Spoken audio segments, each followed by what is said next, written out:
ഓം പരാശക്തി നമ.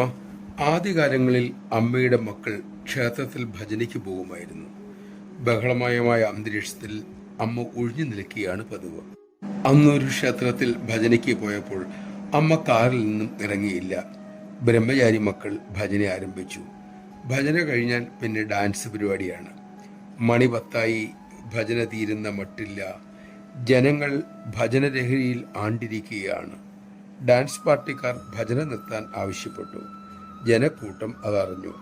ഡാൻസ് വേണ്ട, ഭജന മതി എന്ന് ജനം ആർപ്പു വിളിക്കാൻ തുടങ്ങി. ജനവികാരം മനസ്സിലാക്കി ഡാൻസുകാർ പിൻവലിഞ്ഞു. അമ്മയാകട്ടെ ഇതിനെല്ലാം സാക്ഷിയായി പുഞ്ചിരിയോടെ കാറിൽ തന്നെ ഇരിക്കുകയും ചെയ്തു. നമഃശിവായ. ഭക്തിയോടെ ചൊല്ലുന്ന ഈശ്വരനാമങ്ങൾ ആരെയും എവിടെയും ആകർഷിച്ചിരിക്കും.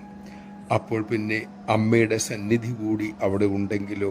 ഒരുവന്റെ ഹൃദയത്തിൽ ശുദ്ധഭക്തി നിറഞ്ഞാൽ, ആ ഭാവത്തോടെ അവൻ ഈശ്വരനാമം ചൊല്ലിയാൽ അവന്റെ സാന്നിധ്യം തന്നെ മറ്റുള്ളവരിൽ പരിവർത്തനമുണ്ടാക്കും. നമുക്ക് മാറാം.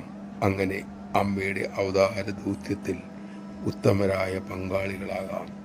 അതിനായി നമുക്ക് സാധിക്കട്ടെ.